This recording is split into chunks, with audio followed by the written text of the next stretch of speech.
अपनी बेटी की खुशी के लिए मुझे ये करना पड़ रहा है अनिरुद्ध। तुम भले ही उदास हो, लेकिन इस उदासी का अंत होगा और फिर बचेगी तो सिर्फ खुशियां।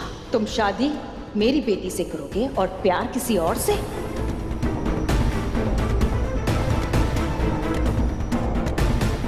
ये मुझे मंजूर नहीं है। मैं ये करने पर मजबूर हूँ। बस उम्मीद है कि ईश्वर मुझे माफ कर देगा। और अब अर्शी की करती है पूजा और देती है भरपूर आशीर्वाद अपनी बेटी को और मन ही मन सोचती है, तुम्हारी खुशी के लिए मैं कुछ भी कर सकती हूँ अर्शी। तुम्हें बहुत बड़ी डांसर बनना है। ये झनक हमेशा तुम्हारे रास्ते का पत्थर बनेगी।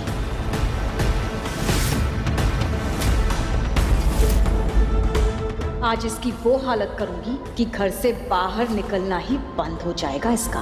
और जहां सब एकदम खुश हैं आज अर्शी और अन्नी को इस कदर शादी होते देख और हर्ष और उल्लास है, खास करके भोस परिवार में। पर किसे पता कि शादी के बीच में सिंदूर की रस्म से पहले ही आखिर सृष्टि ये सब क्यों कर रही है।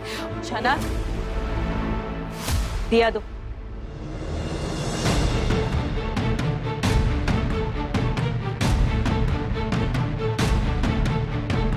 और एक बार फिर देखती है अन्नी की नजरें सिर्फ अब भी झनक पर ही है और अब सृष्टि को कोई नहीं रोक सकता। और पूरे प्लानिंग के साथ अब सृष्टि झनक को ही जला देने की ठानती है।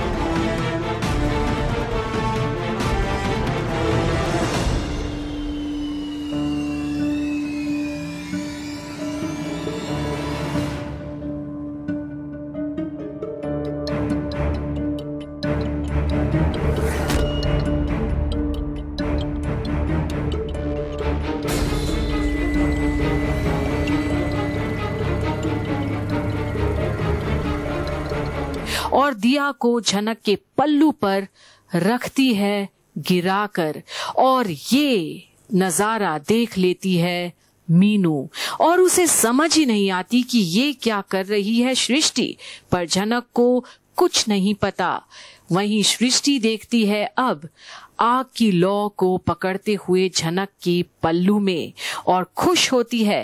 पर मीनू अब झनक को आवाज देती है क्योंकि कुछ ही सेकंड्स में अफरा तफरी मचती है क्योंकि झनक की साड़ी में लग गई है आग।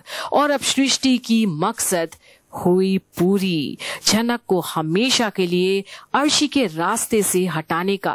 पर अब अन्नी से लेकर सभी घबरा जाते हैं कि ये क्या हो गया और अब सभी देखते हैं झनक की ओर पर भागता कोई नहीं मदद करने। पर जब तक झनक उठती है तब तक दिया पलटकर अर्शी के लिबास में जा गिरता है पर किसी को ये पता नहीं। पर जब तक झनक उठती है तब तक दिया पलटकर अर्शी के साड़ी में जा गिरता है पर ये नजारा कोई नहीं देखता, सृष्टि भी नहीं। पर झनक की ओर अभी सभी का ध्यान है और किसी को पता ही नहीं चलता कि अर्शी के साड़ी में अब आग की लपेट है। और जहां सृष्टि एकदम खुश है झनक की ये दशा देखकर, वहीं अब छोटौन आता है झनक को बचाने और अपने ही हाथों से दबाकर झनक की साड़ी की आग बुझाता है। वहीं अब हवन कुंड के सामने बैठी अर्शी देखती है कि उसके तो पूरे शरीर पर ही आग की लौ फैल रही है और जहां पहले से ही हड़कंप मची है झनक की आग को लेकर, वहीं अब अन्नी को आवाज देती है अर्शी और सेकंड्स के अंदर सृष्टि देखती है कि झनक तो नहीं बल्कि उसी की बेटी अब आग में झुलस रही है जिसका किसी को भी अंदाजा नहीं था। और दुल्हन को इस तरह जलते देख सभी जोर जोर से चिल्ला रहे होते हैं। वहीं विनायक की तो जैसे जान ही निकल जाती है अपनी बेटी को इस तरह देख। और फिर अन्नी जल्दी से मंगवाता है ब्लैंकेट्स क्योंकि आग की लपेट काफी ऊपर तक पहुंच चुकी है अर्शी पर और जितना ही कोशिश करे अन्नी आग नहीं बुझा सकता अपने हाथों से, जितना ही पानी डाले पर आग तो फैल चुकी है। और पंडित जी भी भाग जाते हैं अब मंडप से जान बचाने के लिए और पूरी तरह से शांत और सुंदर वातावरण एक घिनौना दृश्य बन जाता है कुछ ही पल में, क्योंकि अर्शी अब एक जलती हुई दुल्हन नजर आती है सबको वहां जहां उसकी शादी हो रही थी। पर किसे पता कि जो बदले की भावना लेकर सृष्टि झनक को जलाना चाह रही थी, उसी आग के लपेट में अब उसी की सबसे लाडली बेटी झुलस रही है। और ये नजारा किसी से अब देखा नहीं जाता। देखते रहिए आगे क्या होता है अर्शी के साथ, यही कंप्लीट बॉलीवुड पर झनक की सारी अपडेट्स में।